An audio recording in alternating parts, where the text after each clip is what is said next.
مفتی صاحب میں بار بار توبہ کرتا ہوں لیکن میری توبہ ٹوٹ جاتی ہے، اللہ ایک غلطی کو کتنی مرتبہ معاف کر سکتا ہے؟ دیکھو اکثر لوگ کچھ گناہ کرتے ہیں اور اس کے بعد پھر ان کو ندامت ہوتی ہے کہ چلو ہم نے گناہ کیا، اللہ کی بارگاہ میں ہم توبہ کریں، اور وہ لوگ توبہ کرتے ہیں لیکن وہ تھوڑے دن ہی توبہ ان کی چل پاتی ہے، پھر وہی گناہ ان سے سرزد ہو جاتا ہے، پھر وہ پریشان ہوتے ہیں کہ بھائی ابھی تو ہم یہ گناہ ہو چکا تھا اور ہم نے توبہ کی تھی، پھر ہم سے یہ گناہ سرزد ہو گیا۔ تو دیکھو کتنی مرتبہ ہمارے گناہوں کو اللہ تعالیٰ معاف کرتا ہے اور کتنے گناہوں کے بعد پھر اللہ تعالیٰ ہمیں اس گناہ پر معافی نہیں دیتا ہے۔ اللہ تبارک و تعالیٰ خود فرماتا ہے کہ اگر تم سارے لوگ دنیا کے نیک ہو جاؤ اور گناہ کرنا ہی چھوڑ دو کہ اب گناہ ہی نہیں کریں گے اور ساری دنیا نیک ہو جائے، تو اللہ فرماتا ہے پھر میں ایسے لوگوں کو پیدا کروں گا کہ جو گناہ کریں تاکہ اس کے بعد توبہ کریں۔ کہ اللہ تبارک و تعالیٰ کو توبہ اتنی زیادہ پسند ہے کہ اللہ فرما رہا ہے اگر تم سارے لوگ گناہ کرنا بند کر دو تو پھر ایسے لوگوں کو پیدا کریں گے جو گناہ کریں پھر مجھ سے معافی مانگے تو میں ان کو معاف کروں۔ اللہ فرماتا ہے ان اللہ یحب التوابین و یحب المتطہرین، بے شک اللہ تعالیٰ پسند کرتا ہے توبہ کرنے والوں کو اور اللہ تعالیٰ پاک رہنے والوں کو پسند فرماتا ہے۔ دیکھو جب یہ آیت نازل ہوئی نا قل یا عبادی الذین اسرفوا علی انفسہم لا تقنطوا من رحمت اللہ، اللہ فرماتا ہے کہ اے بندو تم کتنے بھی گناہ کرو لیکن جب اللہ کی بارگاہ میں آ کر توبہ کرو گے تو اللہ تعالیٰ تمہیں معاف کر دے گا۔ اس آیت کے نزول پہ آقا علیہ السلام مسکرائے تو صحابہ نے عرض کیا یا رسول اللہ صلی اللہ علیہ وسلم آپ اس آیت کے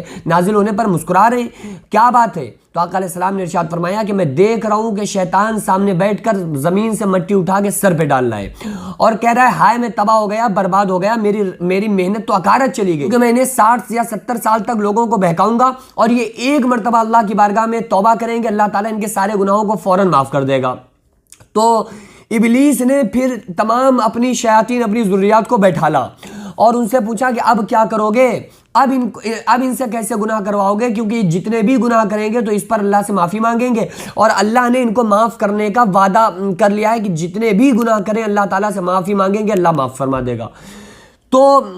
کسی نے اپنی رائے پیش کی، کسی نے کہا کہ ایسا کرو ان سے جھوٹ بلوایا جائے، کسی نے کہا نماز چھڑوا دی جائے، کسی نے کہا حج نہ کروایا جائے، لیکن ابلیس نے کہا کہ نہیں، جب کوئی بندہ جھوٹ بولے گا تو وہ تو سمجھے گا نا کہ ہم نے جھوٹ بولا ہے تو اس پر تو توبہ کر لے گا، جب توبہ کرے گا تو اللہ معاف کر دے گا۔ تو پھر ابلیس نے کہا کہ ایسا کرو کہ ان کے عمل ان کی نظر میں آراستہ کر دکھاؤ، یعنی یہ جو بھی کام کرے نا یہ اچھا سمجھ کے کریں، گناہ کے کاموں کو اچھا اور ثواب سمجھ کے کریں، تو جب گناہ کے کام کو ثواب سمجھ کر کریں گے تو اس پر توبہ کریں گے، ہرگز توبہ نہیں کریں گے، تو وہ گناہوں کے کاموں کو ثواب بنا کے پیش کر کے ہم سے وہ کام کرواتا ہے تو اس پر ہم توبہ ہی نہیں کریں گے۔ تو بہرحال یاد رکھو اگر انسان سے ایک نہیں، دو نہیں، 10 نہیں، 10 لاکھ نہیں، بلکہ اللہ فرماتا ہے کہ ایک بندہ اگر اتنے گناہ کرے آسمان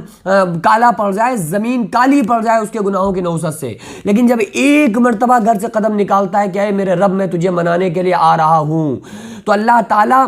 عرش سے پہلے آسمان پہ آ کر اپنے بندے کا استقبال کرتا ہے کہ میرے بندے آجا، میں تو کب سے تیری انتظار میں تھا۔ اللہ اپنی شان کے مطابق پہلے آسمان پہ آ کے بندے کا استقبال کرتا ہے۔ تو اللہ تو خود فرما رہا ہے نا ارجعی الی ربک راضیۃ مرضیہ، اے میرے بندو لوٹ آؤ اپنے رب کی رحمت اور مغفرت اور جنت کی طرف، وسارعوا الی مغفرۃ من ربکم وجنۃ عرضها السماوات والارض، اے لوگوں ایسی جنت کی طرف دوڑو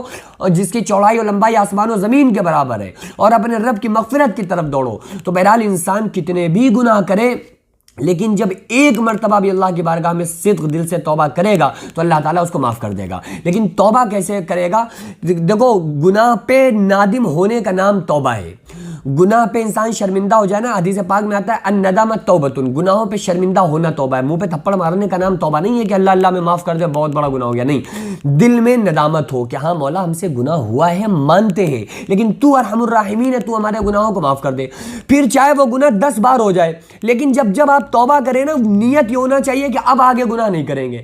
گرچہ بعد میں ہو جائے لیکن آپ کی اس وقت نیت یہ ہو کہ اب ہم گناہ نہیں کریں گے، اللہ اب ہمیں معاف کر دے، تو اللہ تعالیٰ معاف کر دے گا۔ پھر آپ سے بھائی گناہ ہو گیا، پھر آپ صدق دل سے اللہ سے توبہ کریں تو اللہ تعالیٰ ارحم الراحمین ہے، وہ بندے کو معاف کرنے والا ہے، لیکن صدق دل سے عہد ہو، گناہ پہ پشیمانی ہو اور پھر یہ عہد ارادہ ہو کہ اللہ آگے سے ہم انشاءاللہ گناہ نہیں کریں گے، تو اللہ تعالیٰ چاہے کتنی مرتبہ بھی بندے کی گناہ ہوتا رہے اور انسان کی توبہ ٹوٹتی رہے تو اللہ تعالیٰ اس کو معاف کر دے گا۔